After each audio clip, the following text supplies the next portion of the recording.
আলী রাদিয়াল্লাহু আনহু থেকে বর্ণিত আছে রাসূলুল্লাহ সাল্লাল্লাহু আলাইহি ওয়াসাল্লাম বলেছেন, হাদিসটা খুব ভালো করে শুনুন।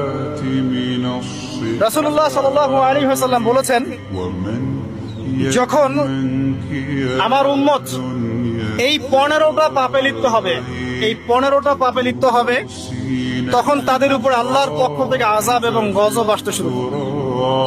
হাদিস আসলে অনেক আছে, কিন্তু সবগুলো বলার সময় থাকবে না, আমি মূল কয়েকটা বলছি, এগুলোর মতো সব পড়ে যাবে ইনশাআল্লাহ। যখন আমার উম্মত এই 15টা কাজ করবে, তখন তাদের উপর আল্লাহর পক্ষ থেকে আযাব এবং গজব অবধারিত আসবে। এক নাম্বার পাপ যখন এই উম্মতের মানুষ করবে, যখন তারা গনিমতের মালকে ব্যক্তিগত সম্পদ মনে করবে। গনিমতের মাল বোঝেন? রাষ্ট্রীয় সম্পদ, পাবলিক প্রপার্টি, এটাকে যখন মানুষ ব্যক্তিগত সম্পদ মনে করে ব্যবহার করা শুরু, এটা কি মিল পাওয়া যায়? আচ্ছা। 2 নাম্বার, যখন কারো কাছে আমানত রাখা হবে, আমানত, এবং সে এটাকে ব্যক্তিগত সম্পদ মনে করবে। বুঝতে পারছেন? আমানত রেখেছে, এটা খেয়ানত না করাটাই কর্তব্য, কিন্তু এটাকে যখন ব্যক্তিগত সম্পদের মতো মানুষ ইউজ করবে, শেষ করে ফেলবে, নষ্ট করে ফেলবে, তখন আল্লাহর আযাব আসবে। 3, যখন মানুষ যাকাত আদায় করাটাকে জরিমানা মনে করবে, যাকাত দিতে চাইবে না, যাকাতটাকে জরিমানা মনে করবে। কি সমস্যা, কি বার্ডেন, যাকাত আবার দেওয়া লাগে কেন? আমরা তো ট্যাক্স দেই। যাকাতকে মানুষ জরিমানা মনে করবে। একটু চিন্তা করে দেখবেন যে বাংলাদেশে কত পার্সেন্ট মুসলিম নামাজ পড়ে আর কত পার্সেন্ট মুসলিম যাকাত দেয়। শুধু যাকাতের টাকাগুলো যদি আমরা একত্রিত করতে পারতাম, বড় বড় মেগা প্রজেক্ট করা সম্ভব ছিল, অনেক বড় বড় প্রজেক্ট করা সম্ভব ছিল, অনলি যাকাতের টাকা দিয়ে। আর যাকাতের টাকা 1 বছরে শেষ হয়ে যায়, পরের বছর আবার ঘুরে আসবে। ঠিক আছে, ইসলামিক ইকোনমিক্সের বেসই হলো যাকাত। এটা নিয়ে আমরা ইনশাআল্লাহ আরেকদিন কথা বলবো।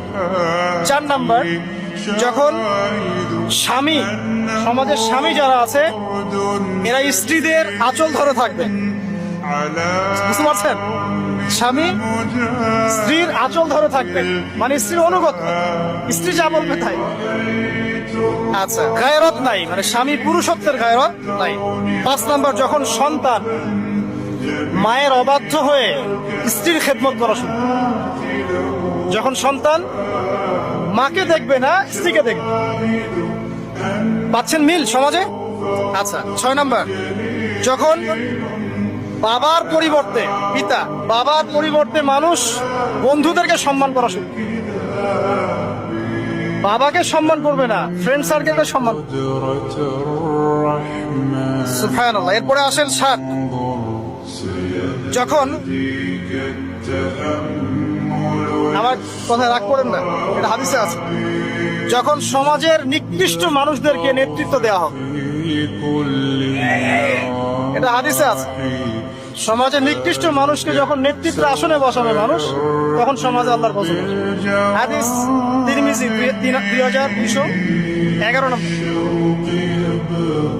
এরপরে 8, নবী সাল্লাল্লাহু আলাইহি ওয়াসাল্লাম বলছেন, যখন কোনো ব্যক্তিকে সম্মান করা হবে তার টর্চার থেকে বাঁচার জন্য, যখন কোনো মানুষের সম্মান করা হবে তার শাস্তি থেকে বাঁচার জন্য, মানে মানুষ মন থেকে সম্মান আসছে না, ভয়ে আপনি সম্মান করছেন, এই অবস্থা যখন আসবে তখন আল্লাহর আযাব আসবে। তারপরে 9, যখন মসজিদের মধ্যে, দেখবেন অনেক মসজিদ আছে বাংলাদেশে, মসজিদের মধ্যে হট্টগোল বেড়ে যাবে, মসজিদের মধ্যে হট্টগোল বেড়ে যাবে, আর মসজিদগুলো হবে চাকচিক্যময়, হেদায়েত উঠে যাবে। মসজিদ হবে চকচকা, তাজমহলের মতো এক একটা, কিন্তু হেদায়েত উঠে যাবে, মসজিদে হট্টগোল বেড়ে যাবে। 11, যখন পুরুষেরা রেশমি কাপড় পরবে, পুরুষেরা সিল্কের রেশমি কাপড় পরবে। পুরুষের জন্য স্বর্ণ আর রেশমি কাপড় পরা হারাম। এখন পুরুষের অনেকে স্বর্ণ পরে, রেশমি কাপড় পরে, এটা মহিলাদের জন্য জায়েজ। এরপরে 12, যখন প্রকাশ্যে মদ্যপান করা হবে, মদ্যপানের মধ্যে ভাই সিগারেটও পড়ে, আপনার গাঁজা, ইয়াবা সবই পড়ে। যারা প্রশাসনে আছে, আমাদের এখানে অনেক ভাই প্রশাসনে আছে, তারা জানে যে মাদকদ্রব্য নিয়ন্ত্রণ করতে তাদেরকে কত হ্যাসেল পোহাতে হবে। আর এমন এমন কেস আসে যে মানুষ আপনি কল্পনা করতে পারেন।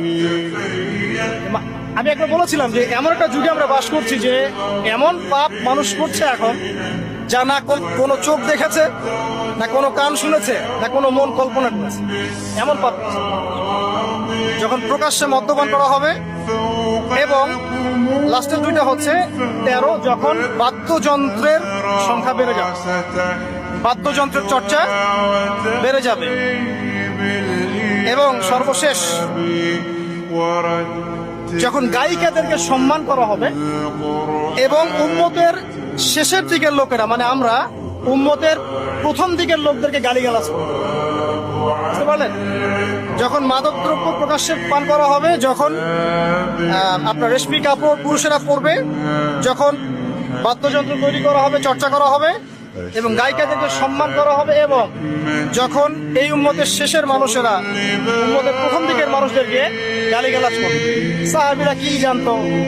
আয়েশা রাদিয়াল্লাহু আনহা চরিত্র অমুক ছিল, এই ছিল, সেই ছিল, ইত্যাদি। নাউযুবিল্লাহ।